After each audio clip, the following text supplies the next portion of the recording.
Alright, let's pinch this one off. December 28th, 9:51 a.m. District Court, Defendant Lobby number 2. This is it. Judgment Day. Day of the Machines. Today things are going to get settled at last. A lot of things. Whoa! What's the big idea?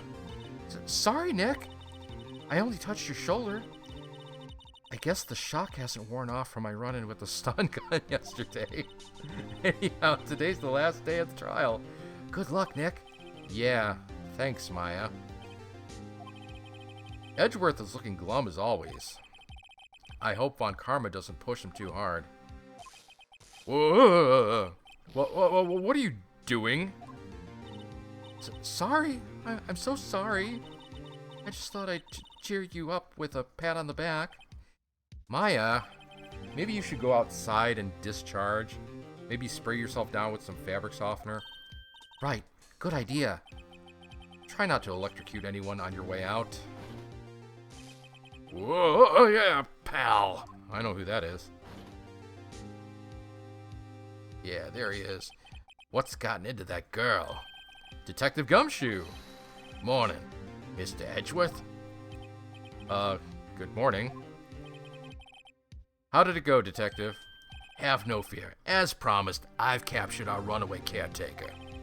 I just brought him in. Took all night, pal. Thanks, Detective Gumshoe. You must be tired. Actually, after that shock I got on the way in, I feel pretty good. Yogi says he's forgotten his own name. But that has to be a lie. Why would he want revenge on Edgeworth if he couldn't remember his past? He does remember, and I'm going to prove it. December 28th, 10 a.m. District Court, courtroom number 3. Rubble, rubble, rubble, rubble, rubble, rubble. Clack. Court is now in session for the trial of Mr. Miles Edgeworth. The defense is ready, Your Honor. The prosecution is ready. Right. Very well. We have reached the final day of our proceedings in this trial. I ask that the prosecution submit decisive evidence. Understood. Come on, don't be awed into silence by every little thing he says. Very well, Mr. Von Karma, your opening statement. Right. Thanks to Detective Gumshoe's efforts, the boat rental shop caretaker has been arrested. In yesterday's trial, the defense asserted that the caretaker was the murderer. However, the caretaker has yet to confirm this. I would like to ask the defense to cross-examine him as much as necessary. Very well. Please bring the witness into the courtroom.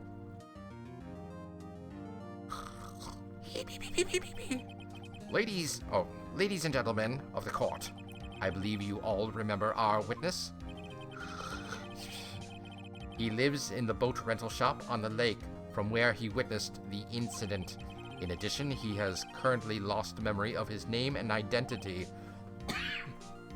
Witness, why did you run away yesterday? Objection. The witness was not running away, as he will now testify. I see. Very well, please begin your testimony.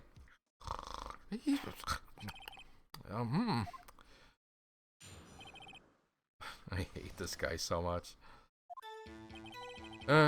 I'm really sorry about just leaving yesterday like I did. But I wasn't running away or nothing. I went to buy some food for Polly, see? I figured I got nothing to do with this incident anyhow. I mean, I need one of those motive things, right? And I don't got one. So, my testimony yesterday stands as is. Very well. Let's begin the cross-examination, shall we? He has to know his name. Yanni Yogi. You're Yanni Yogi, and I'm going to prove it. Why I left court. Really sorry about leaving. I'd call what you did running away, not just leaving. You heard Larry's testimony and realized you were in danger. Objection. Now, Mr. Wright, there's no need to rush to conclusions. As I said, the witness was not running away. Listen to the testimony. He sure seems relaxed. In fact, they both do. Von Karma and Yanni Yogi. But I wasn't running away or nothing. Then why did you leave? Objection. He's just about to say why. Is it so hard for you to just quietly listen when someone is talking? If I sat quietly, Edgeworth would be guilty in 3 minutes. I went to buy some food for Polly, see? Hold it. Food? Well, Polly is a bit of a gourmand, you see. She only eats these high-quality bird pellets from France. They only have them in the big pet shop downtown. But you weren't arrested until this morning. Why didn't you go back to the caretaker's shack? Well, I kind of got lost, you see. Objection.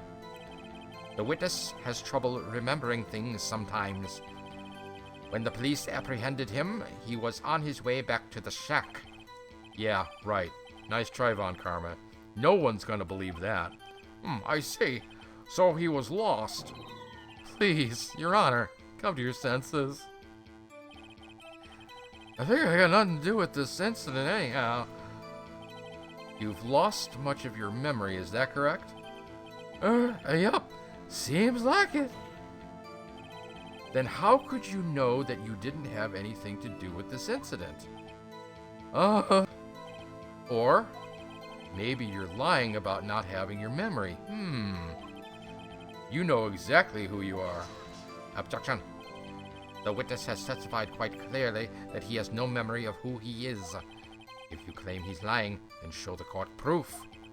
How am I supposed to prove what's going on in that old codger's head? That's impossible.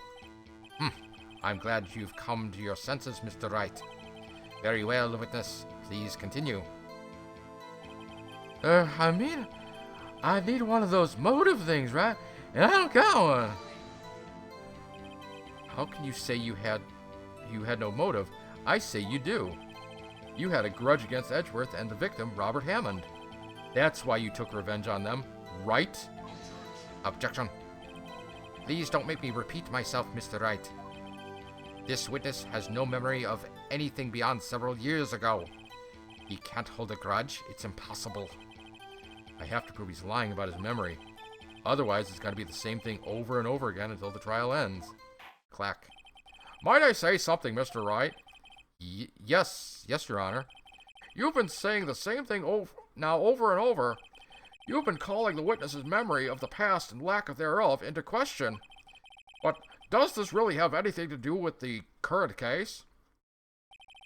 Of course, Your Honor. The witness has said he has nothing to do with this case, no motive. Both these statements are lies. Robble, robble, robble, robble, robble, clack. Order, order! Mr. Wright, there is a serious problem with your claim. Or are you saying you know who this witness is? Of course, Your Honor. Now, this is interesting. I would like to know myself. So, who is he? Don't play dumb, Von Karma. Mr. Wright, please tell us the witness's name. Robert Hammond, right. Yanni Yogi. His name is Yanni Yogi, a former bailiff. Yogi? That name seems familiar. It's a cartoon I watch on weekday afternoons. That's who. Oh, wait, no, Yanni Yogi. That's from the DL6 incident. It figures the judge would have heard of it. It was such a famous case. But what does this mean? Your Honor, if this man is Mr. Yogi, then he has a clear motive. Objection.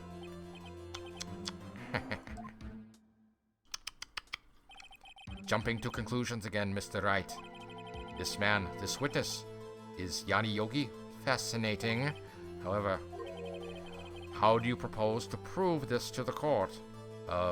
Fingerprints? He's a state employee, is he not? This is a court of law, as you may recall. You need proof. And allow me to repeat once more that the witness has lost his memory. This is it. I have to do this now.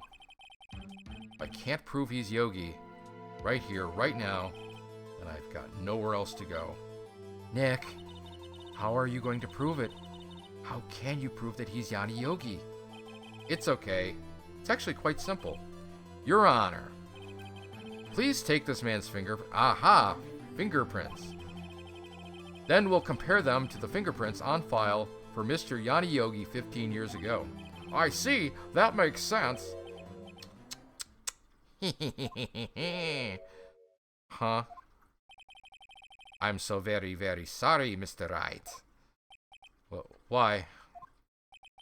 The witness has no fingerprints. What? No fingerprint? Bullshit. You see, before I worked as a caretaker, I worked at a chemical plant. I burned my fingers working with the stuff. Yup. What? Yogi, you sneak. You are smarter than the average bailiff. You burned your fingerprints off to hide your past. Well, if the witness has no fingerprints, I guess we will not be able to prove his identity. No. Well, what will you do now, Mr. Wright? It seems that the case has been decided, no? No is right, it has not been decided. I know what happened. I know everything. I just can't prove it. No, I can't let it end like this. I can't lose. There has to be another way. There is no one who can testify as to who this witness is. No one. Nick, what are we going to do? I didn't even consider that he might have erased his fingerprints. What do I do? Well, Mr. Wright, perhaps you'd like to cross-examine his parrot for a little comic relief. Yeah, very funny. You're a sore winner, Von Karma. Wait a second. Cross-examine his parrot. Oh, jeez, I forgot about this. What is it, Nick? No. You're not gonna... Your Honor! Jesus. The defense would like to take Mr. Von Karma up on his proposal. Take Mr. Von Karma up? Oh my... On my proposal? Exactly, Your Honor. I would like to cross-examine the witness's pet parrot, Polly. Robble, robble, robble, robble, robble. Clack. Clack, clack. Order, order! Well, what do you think, Mr. Von Karma? Need you even ask? This is a farce. I object. Objection. Wait a second. You were the one who suggested I cross-examine the parrot, Von Karma. I have a right to do as you suggested. Well, you're so desperate. Please be my guest. Of course, should you go through with this, and nothing comes of it, then I hope you're ready for the consequences. Nick, this is crazy. Well, still want to go through with your little game? Yes, I'm doing it. Let the parrot take the stand. I will cross-examine her, Your Honor. This is the most ridiculous thing I have ever heard. Von Karma's rigged every person's testimony, every piece of evidence, except the parrot. She's my last chance. At least, I think so. Clack. Bailiff, bring in the parrot.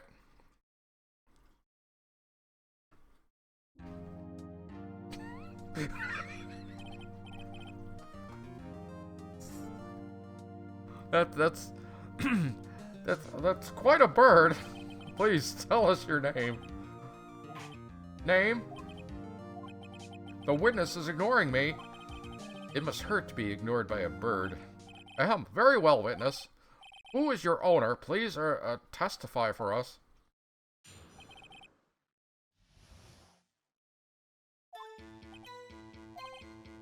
Hello, hello.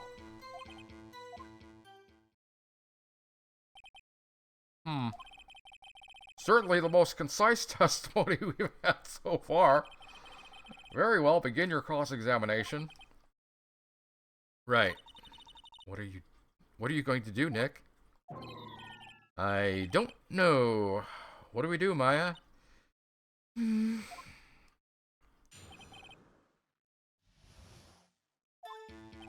Hello, hello.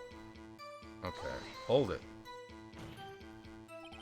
Witness, you can't just say hello and expect us to get anywhere. I want you to testify. Maya, talk to her. Right. What do I say?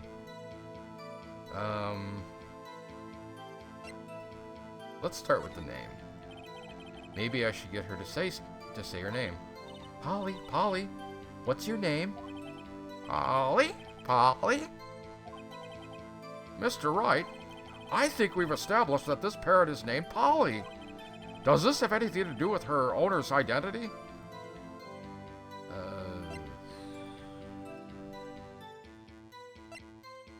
Well, yes it does. Ha, fascinating. You claim that the parrot's name will prove her owner's identity? Then show us proof. Nick, don't you think you're taking this bluffing a little too far? Listen, we're not here to answer the question of who is the caretaker. We're here to prove that he is Yanni Yogi. All we have to do is tie the name Polly to Yogi. Your Honor, the proof that the parrot's name reveals the caretaker's identity is...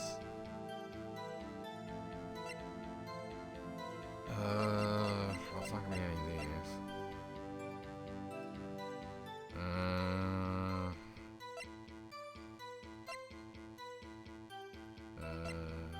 Might I have bitten off more than I can chew?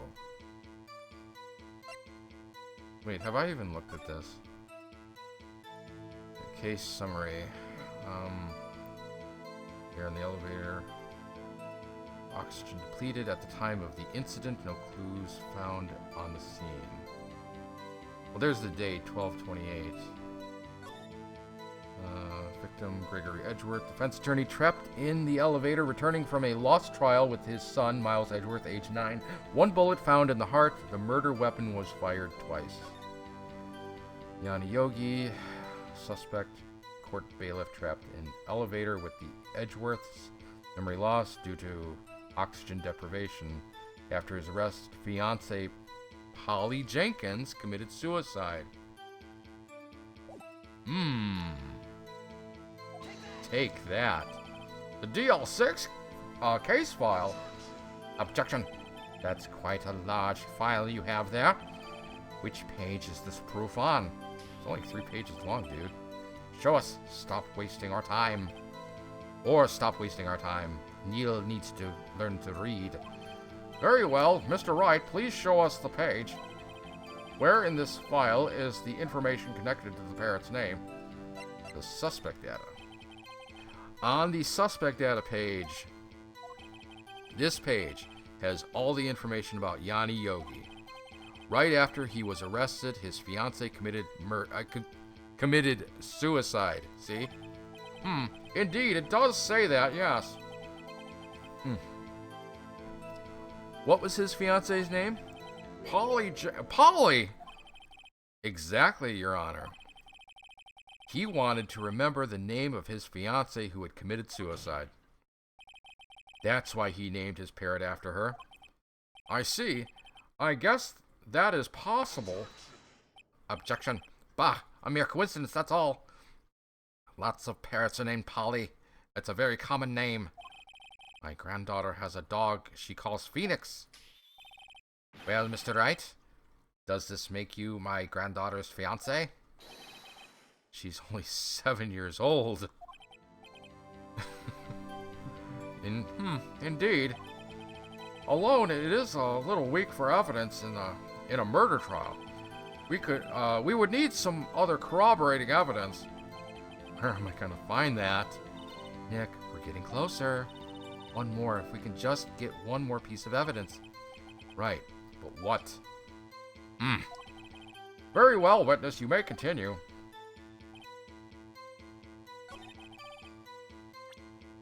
Oops, wrong button. Okay, witness. You can't just say hello and expect us to get anywhere. I want you to testify. Maya, you talk to her. What do I say? Let's try the safe number. Maybe I'll get her to say the number of that safe. Huh? The safe? Why? Let's just try to get her to say anything, okay? Polly, what's the number to the safe in the shack? 1228. 1228. What a reckless parrot. Well, Mr. Wright, you aren't claiming that this number has something to do with the caretaker, do you? Actually, it does. That's why I had her say it.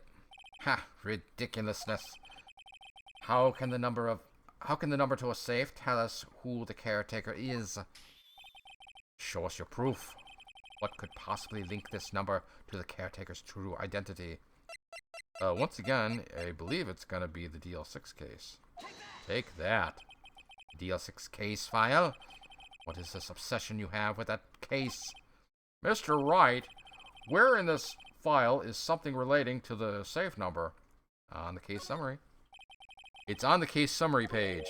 The case summary? Specifically the date on which the DL6 incident occurred. The date of the incident, December 28th. Why, that's today's date, 15 years ago. And the number on that safe is 1228. Ah! He used the date of the DL6 incident as the number for his safe. That's how important that date was to him. I see, it certainly is an interesting coincidence. People often do set their secret numbers to dates. Objection. Bah, this is not tangible proof. I set my ATM card's number to 0001 because I am number 1. This has nothing to do with a date. Nothing. Clack. That's enough. I think we've reached a conclusion here. This is a mere coincidence. That's all. True. That is a possibility. However, 2 coincidences at the same time seem more like a pattern to me. What are you saying? Summon the caretaker of the boat shop immediately. Witness, tell us your name. Objection. Wait. This witness, he doesn't remember. No, it's okay. Oh, but it's the caretaker. No, it's okay. I've accomplished what I wanted to do. I'm done. Nick, he looks totally different. This is the real Yogi, I think. Finally. He's been acting feeble to hide his true identity. Acting for 15 years. Well, let me ask you again. Please state your name for the court. My name is Yanni Yogi. 15 years ago, I served as a bailiff in this very court. Clack, clack, clack. Order, order! Yanni Yogi. So was it you who killed Robert Hammond and tried to frame Miles Edgeworth for his death? Yes. It was me. I did it. They put me on the witness stand 15 years ago. Robert Hammond, he said I was mentally unsound. He told me it would make me innocent, get me off the hook. So I pretended to have brain damage. I was innocent, really, but he didn't believe me. We won the trial, but I lost everything. I lost my job, my fiance, my social standing. Then this year, 15 years later, a package arrived. It was a letter and a pistol. The plan was written out in careful detail. It was a plan for me to take my revenge on the people who ruined my life. I didn't care who sent it. I thought this was my chance. After 15 years, this was it. Finally, a chance to have my revenge on Robert Hammond and Miles Edgeworth. I have no regrets. Well, wait a moment. Revenge against Miles Edgeworth? What do you mean? I'm not at liberty to speak on that matter. Why don't you ask Mr. Edgeworth yourself? Anyway, I admit it. I was the one who killed Robert Hammond.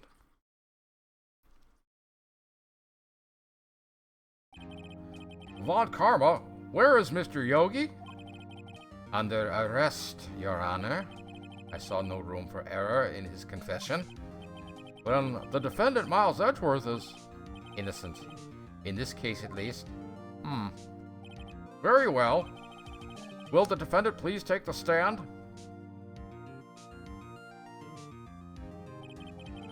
There are a few mysteries left unsolved. Still, you are cleared of suspicion for this particular case, so I would like to pass judgment on the murder of Mr. Robert Hammond. Any objections? I don't believe it. Why isn't Von Karma saying anything? Very well. This court finds the defendant, Mr. Miles Edgeworth, not guilty. All right. But wait, there's more. That is all. This court is adjourned. Objection. Did someone just say objection? It wasn't Von Karma. Wait, but that means... No. Edgeworth, Your Honor, I object to your judgment. Well, what do you mean? I'm not innocent at all. As we have heard, Yanni Yogi killed Robert Hammond in revenge. But revenge for what? Nick, Edgeworth is trying to confess. He's going to say he's guilty. He's going to tell them he was the murderer in the DL6 incident. He's going to tell them he killed his own dad. Uh-oh, what do I do? Raise an objection. The judgment has already been passed. I object to Edgeworth's outburst. Objection. Didn't something like this happen yesterday, too? I believe a certain witness raised an objection after a guilty verdict was passed.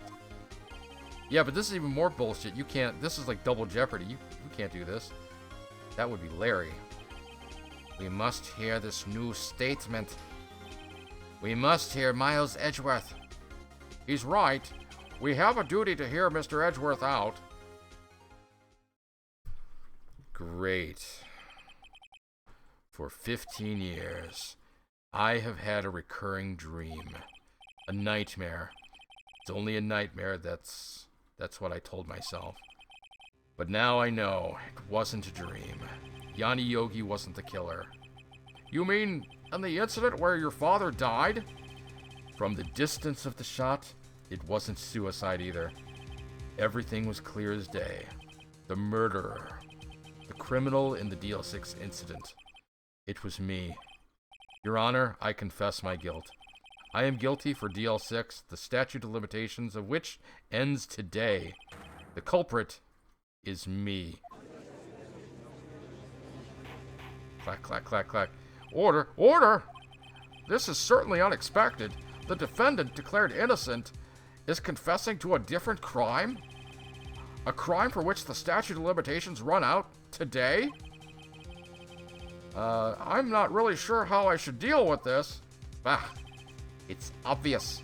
We hold a trial right here, right now. We try this man for his crime of 15 years ago. Clack.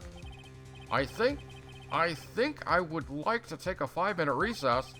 During this time, I will consider the appropriate course of action to take. Court is adjourned. Clack. And that would turn out to be Von Karma's biggest mistake. 2:24 p.m. Defendant lobby number 2. I'm sorry, Wright. I've just wasted all of your effort. Mr. Edgeworth, I just don't believe it, sir. I mean, you kill your dad? I didn't want to believe it myself, detective, but it's the truth. I deserve to be punished. Murder is murder, no matter what the circumstances. This is crazy. Just crazy. Yeah, it should be at least manslaughter, not murder. Nick, what are you doing? Huh? Oh. I was just reading through the court record once more. I'm getting my case ready. Your case? For what? Huh? Isn't it obvious? I'm going to prove that Miles Edgeworth is innocent. What are you talking about, pal? He just admitted to it. He confessed that he did it in court. I'm sorry, Edgeworth, but I don't believe your nightmare. What? It's just a dream. It's not real.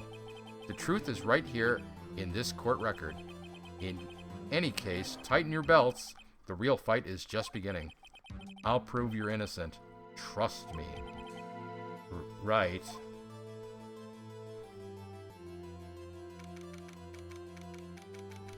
"2:30 p.m., courtroom number 3. Clack. Now then, I would like to resume our trial. Judge, Miles Edgeworth has admitted his own guilt. He has confessed his crime. Let us begin by hearing his testimony.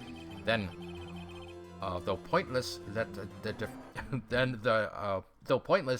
defense do their cross-examination. The statute of limitations on DL6 runs out today. Though it's unconventional for me, I'd like to run this one by the book." I see. Does the defense have any objections? No, Your Honor. Von Karma, you knew this was going to happen from the very beginning, didn't you?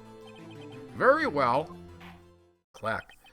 Will Miles Edgeworth take the stand?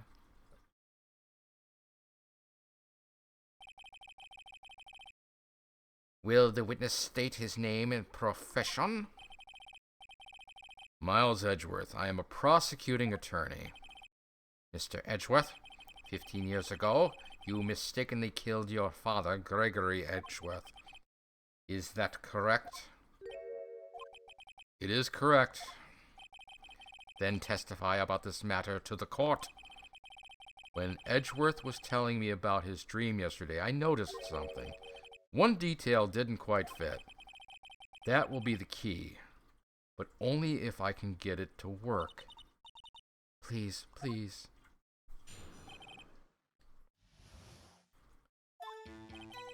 That day, I had gone to the courtroom to observe one of my father's trials. As we went to leave, an earthquake struck, trapping us in the elevator. My father and Mr. Yogi lost their composure and began to argue. Just then, something heavy fell at my feet. I picked it up and threw it at Mr. Yogi. I wanted them to stop fighting. A moment later, there was a single gunshot, then a scream. It was a terrible scream. I remember it to this day. That's all. And until now, you thought this memory was a dream? We were stuck in that elevator for 5 hours. The oxygen in the elevator ran out, and I lost my memory of the events. Ah, the same claim Mr. Yogi has made. Very well. Mr. Wright, your cross-examination, please. Yes, Your Honor. Cross-examination. That day I'd gone to the courtroom to observe one of my father's trials. Hold it. What was the trial your father was involved in on that day? I don't remember things very clearly. Only 2 things. I know my father lost, and Mr. Von Karma was the prosecuting attorney. Robble, robble, robble, robble, robble, clack. Mr. Von Karma, you were handling that case? It was 15 years ago. I don't remember the details. That was when Edgeworth pointed out the problem in Von Karma's evidence. As we went to leave, an earthquake struck, trapping us in the elevator. So there were 3 people, including yourself, trapped in that elevator. Yes, myself, my father, and Yanni Yogi. We were fine at first, but then, as time passed and no one came to help, my father and Mr. Yogi lost their composure and began to argue. What did you do then? I was a 9-year-old boy at the time. What could I do? I was scared, trembling in the corner. But then, just then, something very heavy fell at my feet. What was it? A pistol. I assumed it was the bailiff, Yanni Yogi's. The safety must have come off when it fell from his holster. And you picked it up? What happened next? I picked it up and threw it at Mr. Yogi. I wanted them to stop fighting. Hold it. Did you know it was a pistol when you threw it? I think I knew.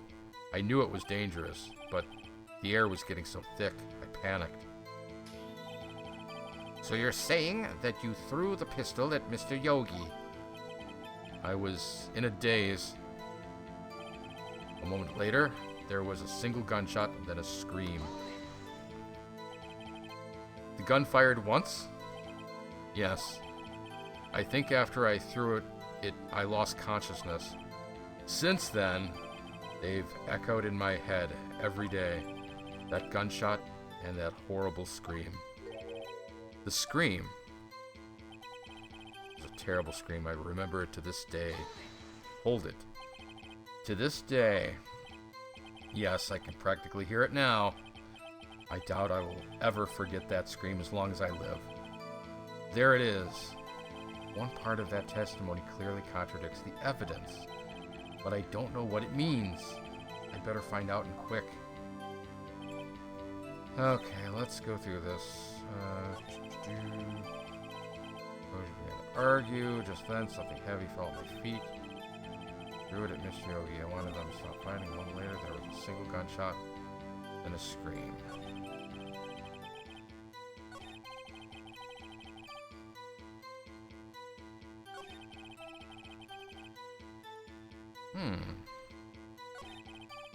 Do I need to press him on the memory thing again? Heavy, my father. Does he say anything about his memory? I don't know.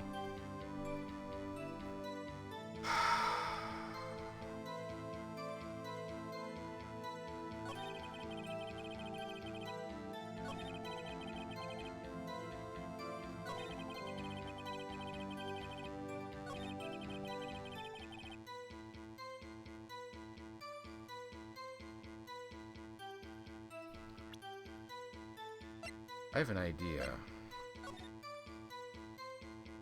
Okay, there's a gunshot in Edgeworth, and the bullet was recovered from the body. So what's that gunshot in the door? I think this is it. Objection. Yes! So there was only one gunshot? Yes, I'm sure of that. I heard the shot and the scream. Then everything faded. I was unconscious until the rescuers came. I see. No, Your Honor. Unfortunately, you don't. Take a look at this. Look at this photograph.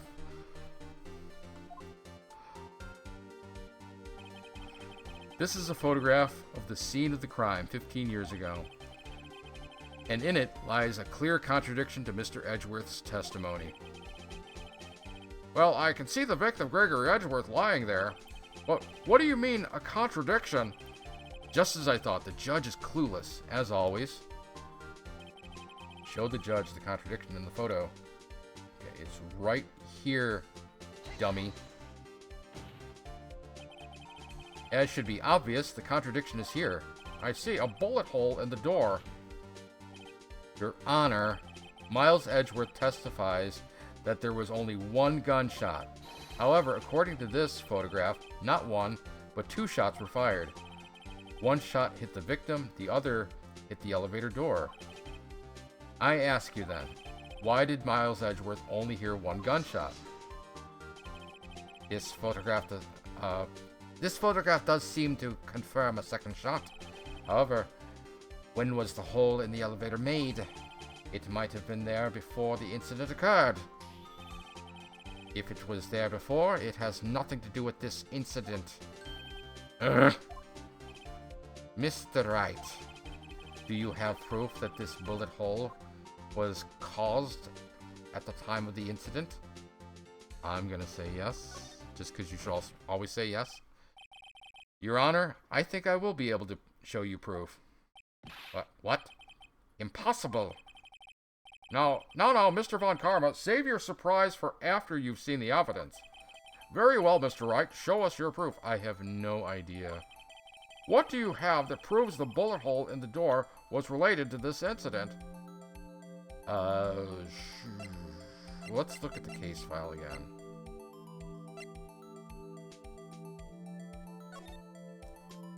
Was oxygen depleted? Could that be it? I mean, if there's a hole in the door, then there's a way for oxygen to get in. Was found in the heart. The murder weapon. Oh, there it is. Victim data. Take that. Your Honor, the answer is in this file. Objection. You do enjoy dragging out Start over. You do enjoy dragging out that file, don't you? I don't accept this evidence unless you can tell us what page it's on. Which page shows the link between the bullet hole and the DL6 incident, the victim data? Look at the victim data on this file. It says it quite plainly, the murder weapon was fired twice. Robble, robble, robble, robble, robble, clack. Miles Edgeworth only heard one gunshot, yet the murder weapon was fired twice. Robble, robble, robble, robble, robble, clack. Clack, clack, clack, clack. Order, order! Mr. Wright, what are you driving at? It's simple, Your Honor. At the time of the incident, 2 shots were fired. One went into Gregory Edgeworth's heart, the other hit the elevator door. Remember that the defendant lost consciousness after the shot he fired rang out. In conclusion, we must agree that the second shot was fired by someone else. Mr. Wright, but who could that someone else be? The murderer, of course. Objection. I knew I should have stepped in before your wild fantasies got out of hand. Mr. Wright, look once more at the DL6 incident case file. Look closely. Try the case summary page. The case summary. That's on page 1. Look what is written there. Not a single clue was found on the scene. If the pistol had indeed been fired twice, then the other bullet would have been discovered on the scene. He does have a point. The second bullet has never been found. Why? Because the second bullet does not exist. The bullet that claimed Gregory Edgeworth's life was the one fired by his own son. That is the truth of this matter, the whole truth. It was undoubtedly something else that made that bullet hole in the door. Clack, clack, clack, clack. Order, order! I will have order. Mr. Wright has proven one thing to us quite clearly, that the murder weapon was fired twice at the time of the incident. However, as Mr. Von Karma says, the second bullet fired was not found. It is highly unlikely that the police merely overlooked the second bullet. Clack. So, all we have is the single bullet fired. I'm afraid I have to discount the defense's claim. I praise the judge for his wisdom in this matter. Ugh. How did this happen? I don't believe that the second bullet didn't exist. Was I wrong? Have I been wrong about this whole incident? What are you doing, Nick?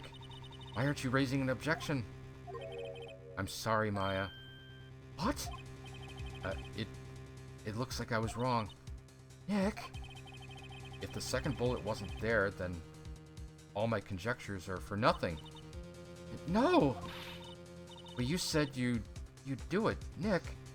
You said you'd get Edgeworth declared innocent. I'm sorry. It's just, when I saw the photograph, I thought that 2 shots had been fired. I was so certain of it, I thought I'd won. I thought there was another person, someone else who could have fired the killing shot. But now, I was wrong to think it could be that simple. This case has stood unsolved for 15 years. Nick! Clack. Well, it seems that we have finally cleared up this incident.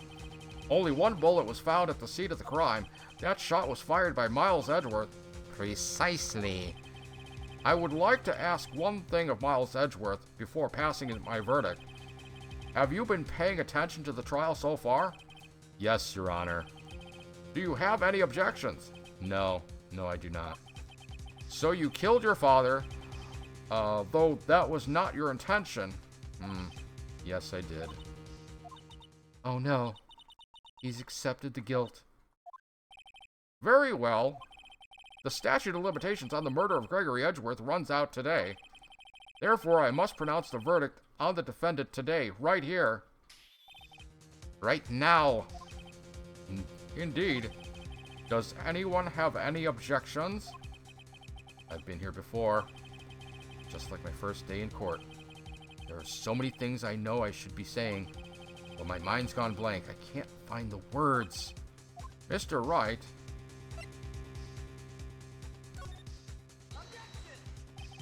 Your Honor. I object. Mr. Wright, on what grounds do you object, Oof. Nick, I don't know. This case is perfect. Oh no. It must exist. The second bullet. What?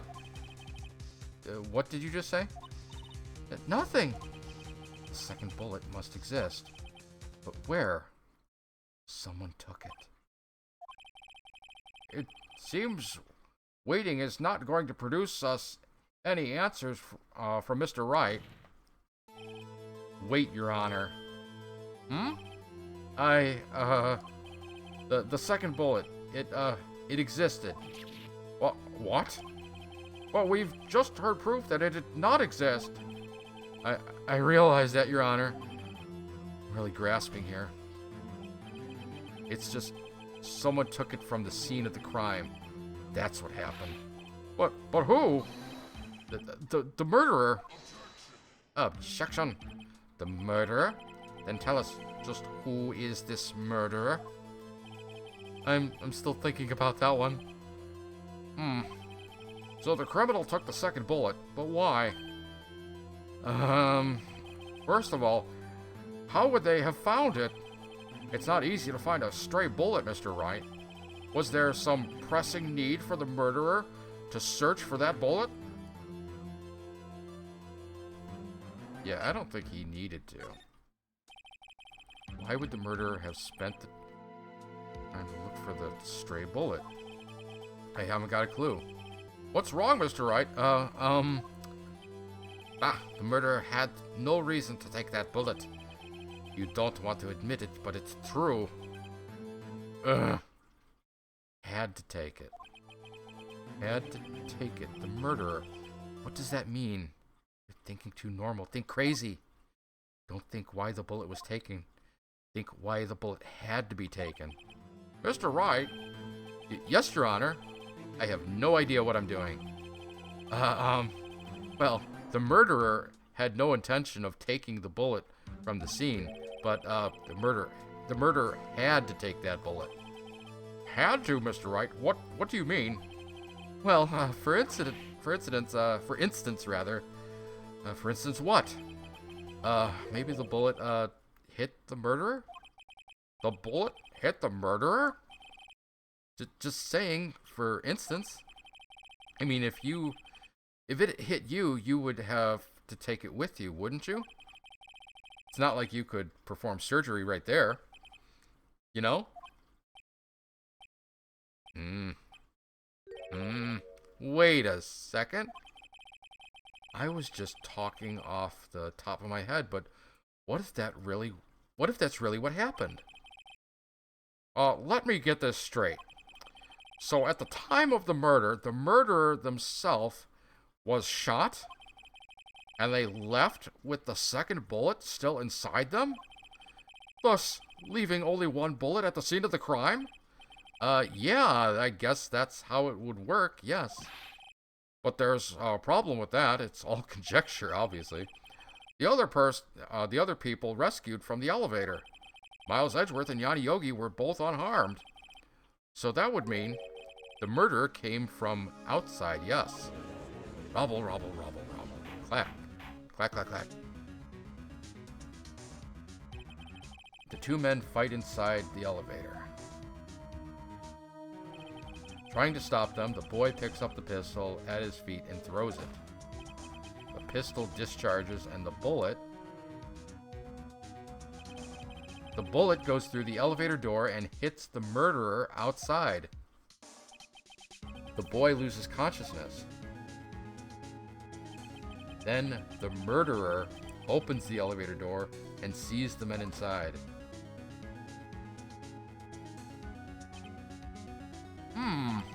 Mr. Wright, you are truly the most unpredictable defense attorney I've ever known. I can tell you're grasping, yet I cannot deny the possibility of what you say. Objection. What are you saying? Deny it. Deny it! No one involved with the incident was wounded. There was no murderer. No one was wounded at the time of the incident. He's right. I can't think of anyone. Hey, Nick.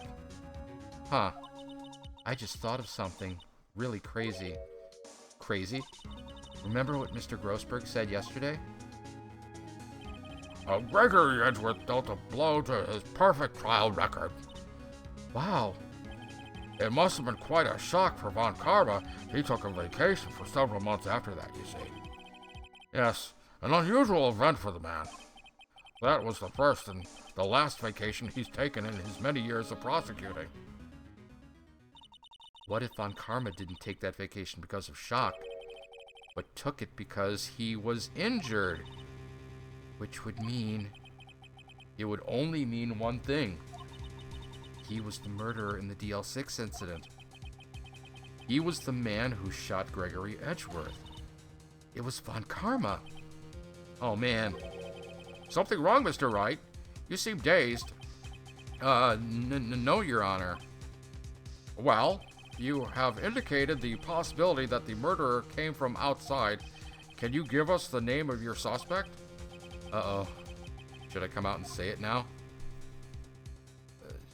Yeah, let's just say it. Your Honor, there is a suspect. One lone suspect. Well, this is certainly interesting news. Very well, Mr. Wright. Who is your suspect? My hands are shaking. What? Von Karma. Von Karma.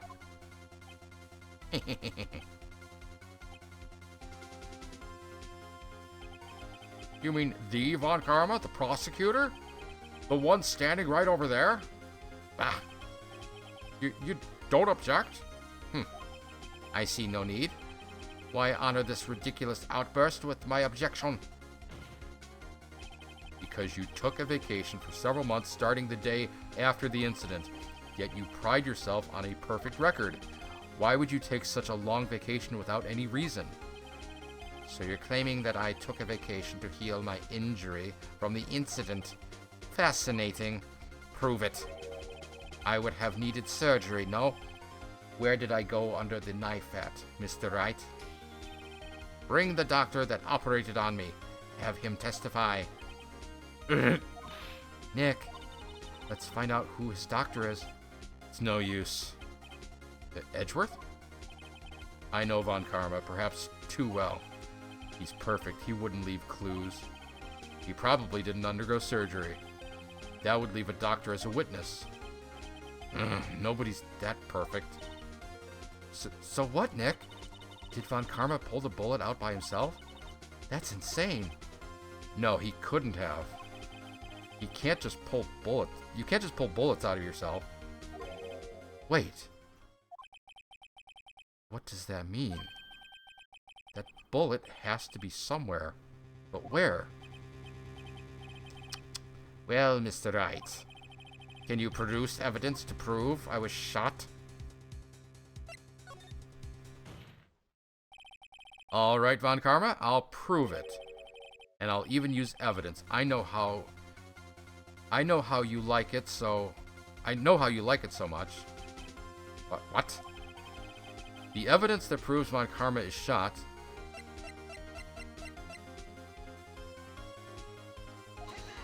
Take that.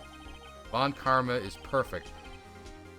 He wouldn't risk surgery, leaving an evidence trail. So then I ask, where is that bullet now? I think it's unlikely that Von Karma performed surgery on himself.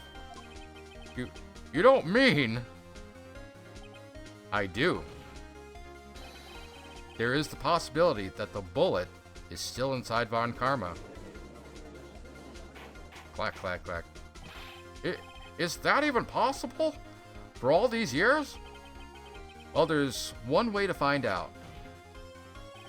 We could use this metal detector. Well, Von Karma, I'm going to run this over you and see what we find. Objection. I refuse. You refuse? But refusing this means you acknowledge that the bullet is still inside you. Clack, clack, clack. Order, order, order! Your Honor, the defense requests that we be allowed to use that metal detector. Objection. Judge, I call for a suspension of this trial. This is an invasion of privacy. Objection. The statute of limitations run out on this case today. It was you who said we had to end it right here, right now. Enough! I permit the use of the metal detector. Mr. Von Karma, you will submit yourself to testing. Nick, what does this mean? I don't know, but we have to give it a shot.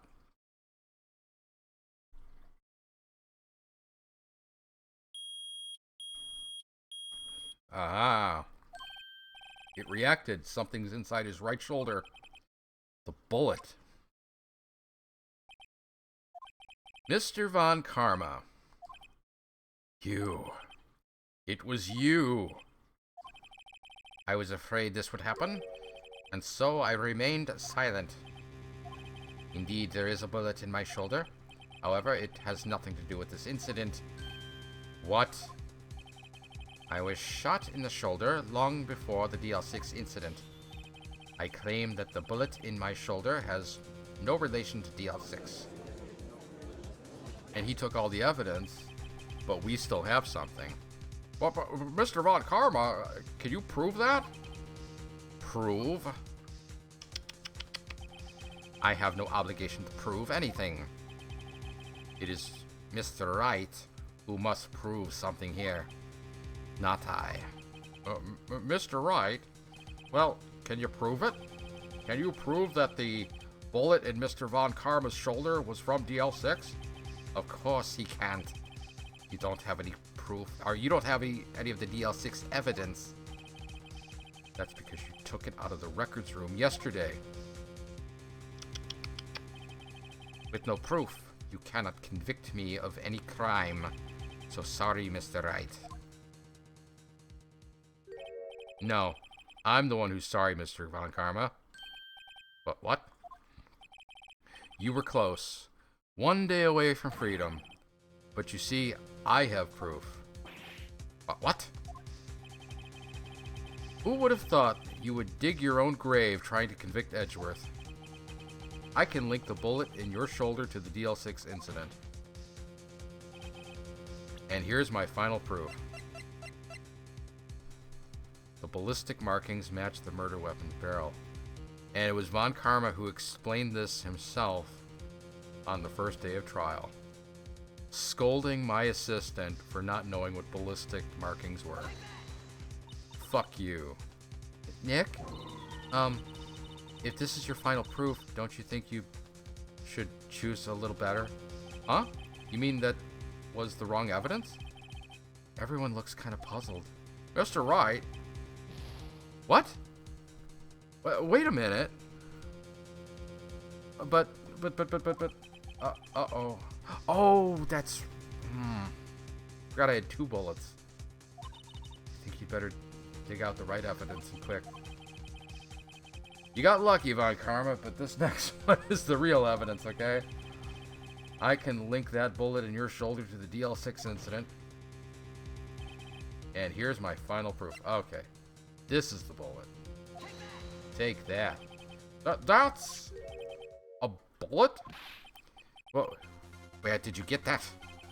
This is the bullet used in the DL6 incident.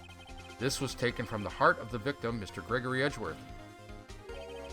The bullet is preserved quite nicely with all the ballistic markings intact. Ballistic markings. You may recall the term. It came up in the first trial day, 2 days ago. Ballistic markings are the fingerprints of a weapon. All bullets fired from a gun are marked with that weapon's unique pattern. By examining the markings, you can tell which weapon fired the bullet. It's quite accurate. We have 2 bullets in our possession. One, the bullet removed from Gregory Edgeworth's heart. The other, Mr. Von Karma, is the Mr. Von Karma is the bullet buried in your shoulder. We could analyze both bullets. Then, if the markings matched, we would know that both bullets were fired from the same gun. The very same pistol, in other words, the murder weapon that killed Gregory Edgeworth. Mr. Von Karma, you will let us remove the bullet from your shoulder. Then, we'll compare the ballistic markings to those on this bullet and solve this case once and for all. Well, Mr. Von Karma?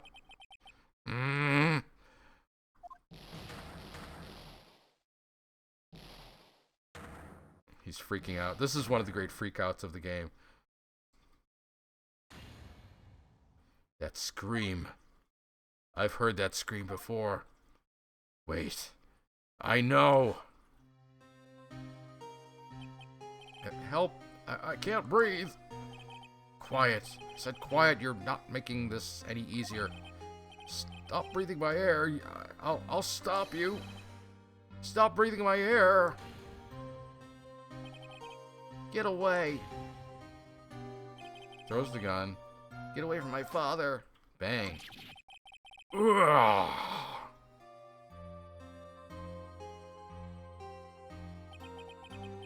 It's that scream I heard in the elevator 15 years ago. Von Karma, it was you who screamed. Clack, clack, clack. Mr. Von Karma? Edgeworth! Only you would dare defy me. So it was you. You and your father are my curse. Your father shamed me with a penalty on my record. And you left a scar on my shoulder that would never fade. I'll bury you. I'll bury you with my bare hands. Death. Death. 15 years earlier. Chief Prosecutor, I am sorry. Von Karma, it's not like you to make this kind of error. I never would have thought that Edgeworth would be the one to catch you. I was careless. I'm sorry, but you will have to be penalized. I have covered for you in the past, but not this time. Edgeworth?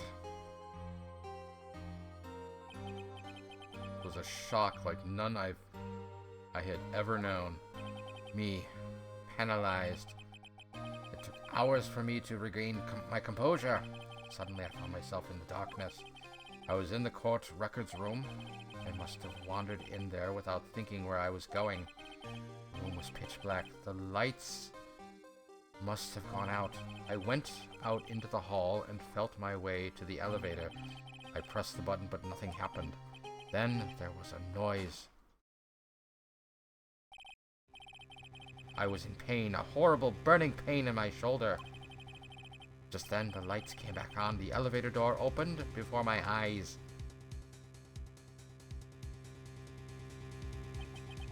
I saw 3 people inside, all lying unconscious from oxygen deprivation. Much to my surprise, a pistol lay at my feet.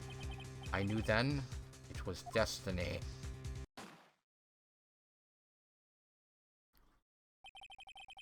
In his last moments, Gregory Edgeworth was still unconscious. He died never knowing who had shot him. Later, he spoke through a medium, blaming Mr. Yogi. He was fooled. It was the perfect crime.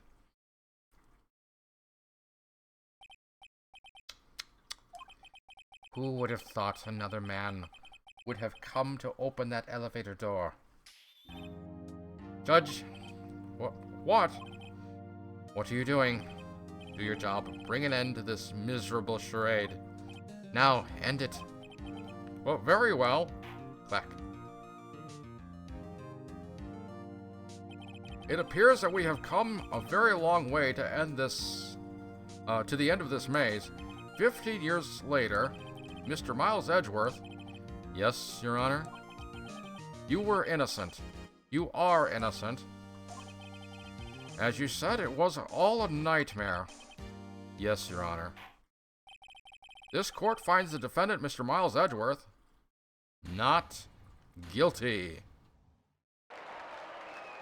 Yay. Clack. That is all. This court is adjourned.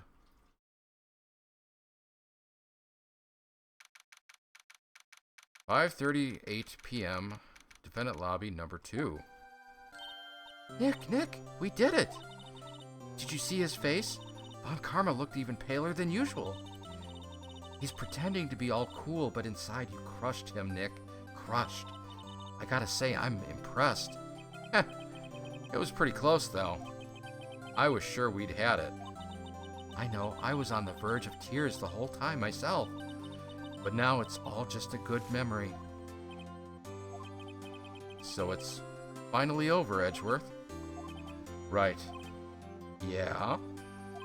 I'm not sure how to say this. I know. Try thank you. I see. Thank you, right? You're welcome. I think you could have done better than that. Sorry. I'm not good at this sort of thing. You got a lot to learn, Edgeworth. She's got you there. Whoop. Whoop. Amazing, pal. You pulled through just like I thought you would. I'll never forget this. I owe you one, pal. And tonight, let's party. Dinner's on me. Yeah, my salary went down a bit this month, but who cares? See, Mr. Edgeworth, you should take a lesson from Detective Gumshoe. That's how you say thank you. I see. Whoop. I feel foolish. Don't worry. Take it a little at a time. You'll get used to it. Feeling foolish? Been 15 years since I've seen Edgeworth this unguarded. Hey, y'all. Lotta. Y'all were great in there. Thank you. Yo, Edgeworth, congrats. Thank y'all very much. I knew you were innocent from the start, of course. Just look at you. You wouldn't stick your hand in the cookie jar even if no one was there. You were the witness on the first day of the trial, weren't you? Yeah, well, let bygones be bygones, eh? Speaking of which, what are you doing now, Lotta? Who, me? Oh, I went back to college. I gave up trying to be an investigative photographer pretty quick. Really? That's too bad. Huh? Isn't that the hot dog guy from the park? Huh? It's over, Nick. My life, it's over. Why the sad face, Larry? What happened now? Oh, Nick, I'm not long for this world. You don't look sick.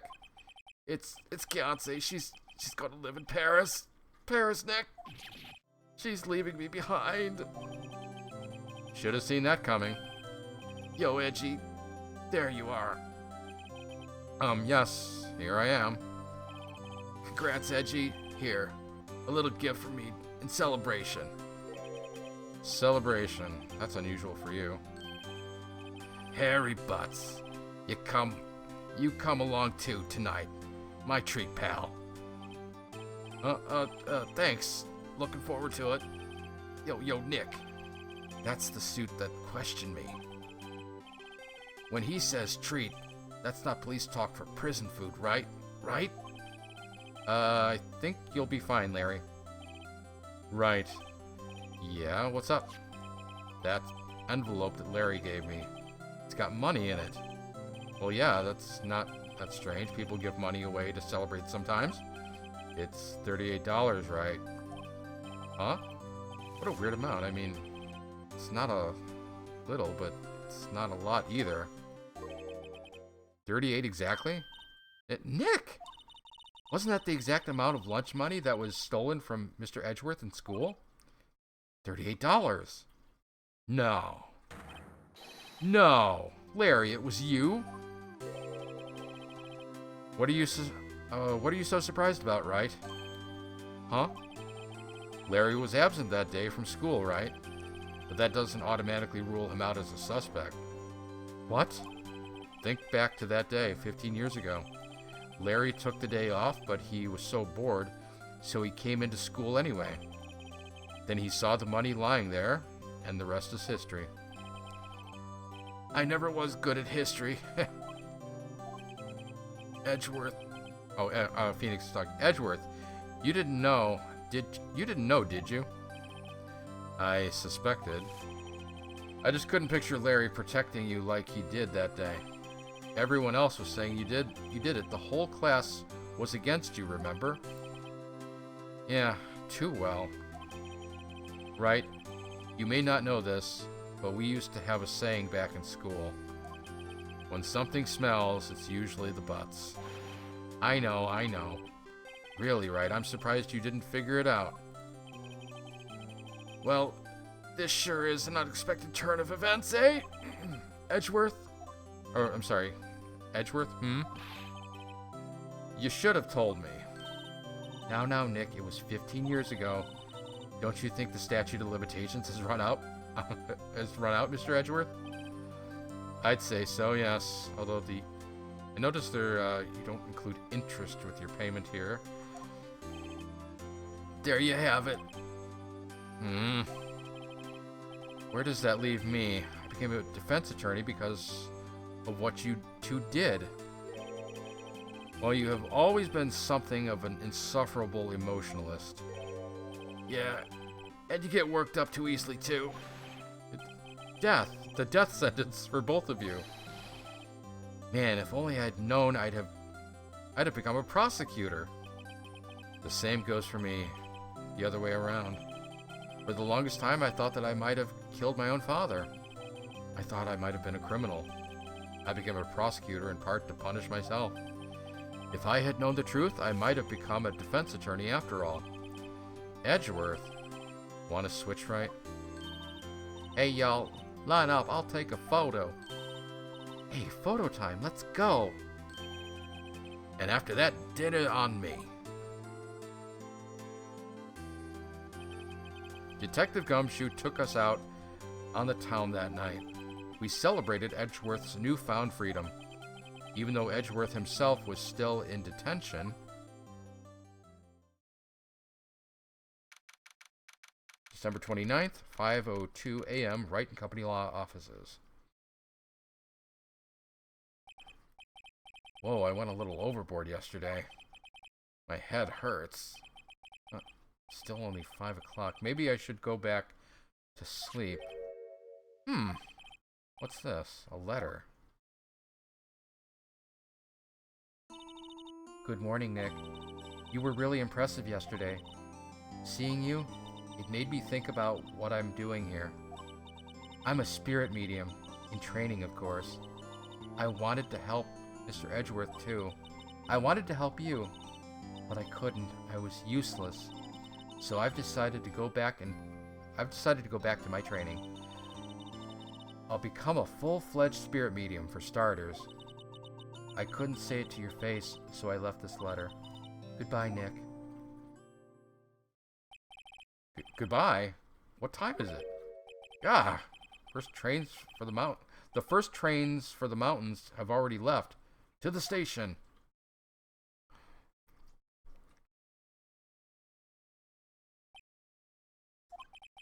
I guess I'm too late. Hey, Nick. Maya. So you're leaving? Yeah. It's hard being a spirit medium who can't talk to spirits. And I think I'll do fine. I think you'll do fine without me, Nick. Be good, okay? Hold it. Oh, wait. What? Silly, Maya. No spirit mediums actually talk to spirits. I never could have saved Edgeworth without your help. Huh? On the last day of the trial, I heard her. I heard Mia's voice. You heard my sister? Yes, only her voice, but still. It was the very end when I thought we'd lost everything. Well, that's my sister for you. Detective Gumshoe helped, and Mr. Grossberg, and even Larry. I'm the only one who couldn't help. I was useless, Nick. But you were the one who stopped Von Karma, Maya. Huh? I didn't do anything. All I did was wander around in a daze. Sorry, but I have evidence that you helped. Evidence? Show Maya some evidence to cheer her up. What did she do? Oh, right. Take that. A bullet?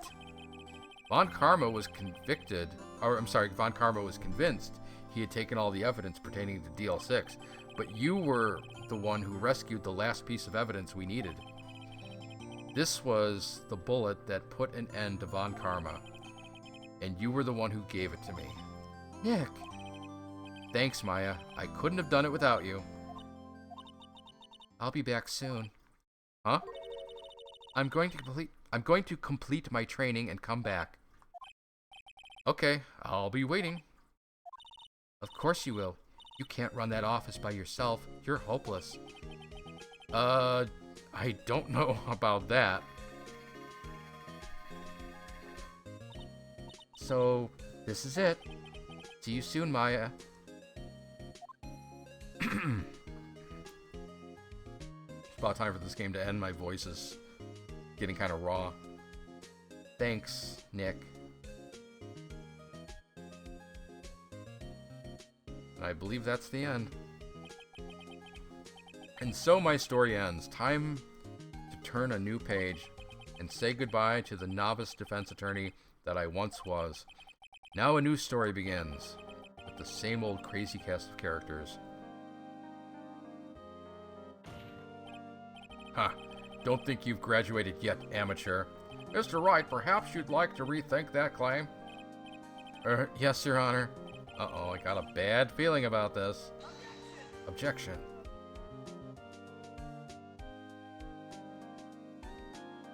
Shu Takume. The guy behind this madness. Hey, pal, Mr. Edgeworth came down to the precinct to wish me a happy new year. Talk about a pleasant surprise. Whoop, Detective Gumshoe. Then he hung his head low and went right back outside. Kinda like he was embarrassed or something. Strange, huh?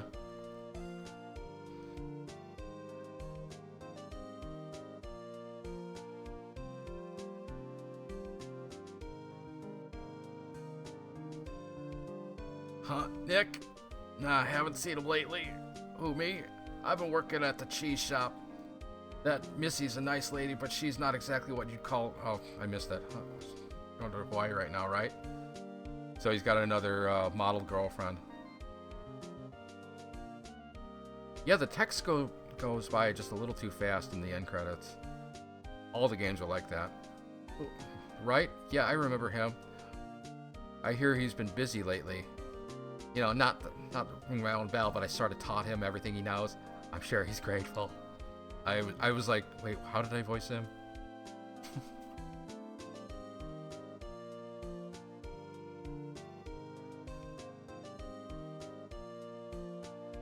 Phoenix Wright?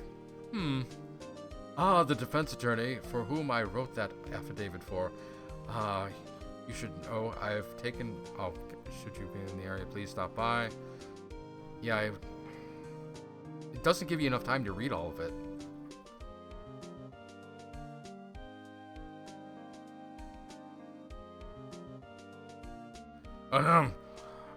Oh, it's you. Phoenix Wright? Yes, Mia's understudy. Was he not? I wonder how he's doing. Haven't seen him of late.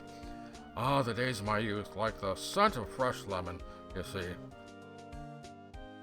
It's like if I stutter at all, then there's no chance of me finishing the line. Sakazu Sugimori.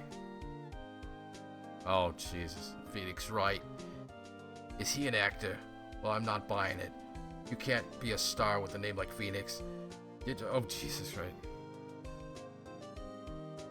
There's a whole family named Phoenix.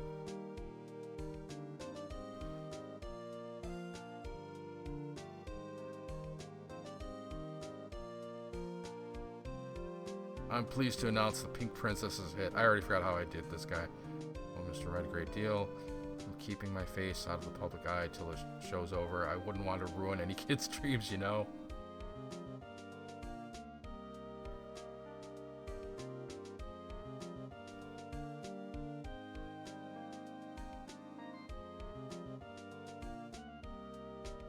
Oh, I got a letter from Maya the other day. It sounds like she caught a cold standing under a waterfall. I wanted to visit, but I didn't have time, so I sent her some Pink Princess trading cards. She says she can't buy them where she is. What kind of place is she living anyway?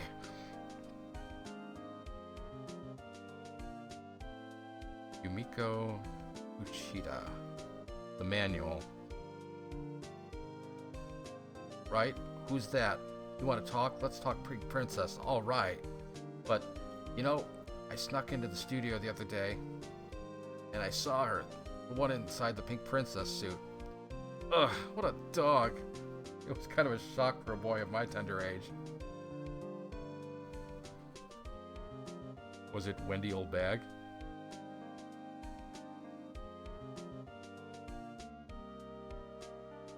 Yeah, I remember, right? That lawyer guy. Me, I'm in training to become a paranormal photographer. You know the picture I took of everyone? Well, just behind them, there's a ghost. For real. Now that's talent. I'm gonna be famous.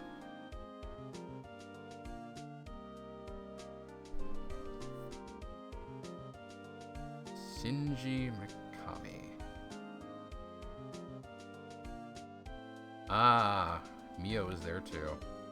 It's a good thing that a lot of framed it so that an extra person could be there. Capcom. Well, thank you for watching, everyone. This was a fun game to... Oh, ooh. A brand new episode has been added. Yes, the surprise 5th case that was released with the Nintendo DS version. So as I was saying at the beginning, the game came out on Game Boy Advance in like 2001, but only in Japan. When it was re-released on Nintendo DS, it was the same game, but they added a 5th case, and this 5th case is longer than any of the other cases. I think it's like literally half the game. So we'll be picking that up on another day. I will see you then. Later, everybody.